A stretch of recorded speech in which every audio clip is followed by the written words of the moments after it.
میں اب بھی اپنے پرانے محلے میں تائی جی سے ملنے جاتا رہتا ہوں، تاہم ایک عرصہ تک باغ والی طرف جانے کا اتفاق نہ ہوا۔ اشروں بعد باغ والی گلی سے ہو کر باغ والی جگہ پر پہنچا تو ایک جھٹکا سا لگا۔ پورے قطع اراضی پر ایک درخت نہ تھا اور سبزے کا 1 انچ نہ تھا۔ چھوٹے چھوٹے پختہ مکانوں کا ایک جنگل تھا جس نے باغ کی جگہ لے لی تھی۔ باغ ختم ہوا، درخت کٹ گئے اور پرندے اللہ جانے کہاں ہجرت کر گئے۔ یادوں کا ایک باب بند ہوا اور ملال کا ایک ایسا دفتر کھلا جو شاید کبھی بند نہیں ہوگا۔ 25-30 برس پرانی بات ہے، میں ابا جی مرحوم کے کزن جو پنجاب سیکریٹریٹ لاہور میں ایڈیشنل سیکریٹری ہوم تھے کے پاس اپنا اسلحہ لائسنس پاکستان کروانے آیا تو سیکریٹریٹ کے قدیمی درختوں پر ہر قسم کے پرندوں نے ڈیرے ڈالے ہوئے تھے۔ ہریل، ہد نیل کنٹھ، طوطے، شاروکین اور لالیاں پرندے اتنے بے تحاشا کے درختوں کے نیچے کھڑا ہونا مشکل تھا اور ہر جگہ اوپر سے پرندے بیٹے کر رہے تھے۔ اب سوچتا ہوں تو حیرانی ہوتی ہے کہ میں نے اپنی آنکھوں سے لاہور کے ناصر باغ میں دھینس ہیونبل دیکھا تھا۔ دوہری چونچ والا یہ پرندہ مجھے پھر کبھی آزاد فضا میں دکھائی نہیں دیا۔ لارنس گارڈن، باغ جنا میں ایسے درخت تھے جو پاکستان بھر میں صرف اسی باغ میں تھے اور یہی حال پرندوں کا تھا۔ ایسے پرندے کے بمشکل ہی کہیں اور دکھائی دیں۔ لمبی دموں والے فیزنٹ اور کلغوہے والے طوطے، رنگ برنگی چڑیوں کی اتنی اقسام کے آتو اس باغ میں دکھائی دیں یا پھر چڑیا گھر میں دیکھنے کو ملے۔ جی ٹی روڈ پر راولپنڈی سے لاہور آتے ہوئے تر-21 کی پہاڑیوں میں سڑک پر پھرتے ہوئے بھورے تیتر، ملتان سے میاوالی جاتے ہوئے علی الصبا ایم روڈ پر سڑک کے درمیان سینہ پھلا کر سبحان تیری قدرت کا راگ الاپتے ہوئے سیاہ تیتر، لیا اور جوبارہ کے ارد گرد کسی زمانے میں بے شمار تلور ملتے تھے۔ اب صرف بلوچستان اور ہندوستان کے بارڈر سے متصل بہاولپور، بہاول نگر، رحیم یار خان اور سندھ کے صحرائی علاقے میں تلور باقی ہیں، اور یہ بھی اس قتل عام کے لیے محفوظ کیے جاتے ہیں جو خلیجی ریاستوں سے آنے والے شہزادوں کے لیے مخصوص ہے۔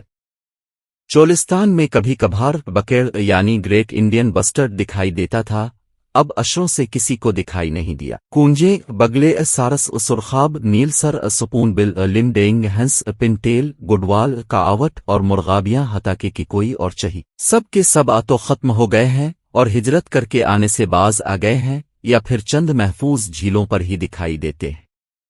حلال پرندوں کا ذکر ہی کیا، حرام پرندے بھی ماحول کے خاتمے، شوقیہ مارنے اور بڑھتی ہوئی آبادی کے طفیل نئے رہائشی منصوبوں کے سبب باغات اور درختوں کے خاتمے کے باعث غائب ہوتے جا رہے ہیں۔ مرشدی مشتاق احمد یوسفی کے قول سے ہماری حلال جانوروں اور پرندوں سے رغبت کی تو سمجھ آتی ہے، لیکن یہ حرام پرندوں کو کیا ہوا؟ الفالو و شکرائے، عقاب، پہاڑی کوا، ہد نیل کنٹھ، شارک، طوطا، کال، بیات، کلیچی، بلبل اور مینا کہاں چلی گئی؟ باقی تو چھوڑی، ہمارے ہاں تو مردار خرگد بھی تقریباً ختم ہو گئے۔ گدھوں کی کہانی 2-4 دن بعد صحیح، تاہم یوسفی صاحب کا قول تو 100% درست دکھائی دیتا ہے۔ امریکہ کیونکہ کفار کا ملک ہے، اس لیے حلال جانور بھلے طبعی موت مریں آ نہ مریں مگر حادثاتی موت ضرور مرتے ہیں۔ ریاست پنسلوینیا اور جارجیا میں سڑک پر سفر کے دوران بلا مبالغہ ہر روز 1-2 سفید دم والے ہرن میرے پڑے دیکھتا رہا ہوں۔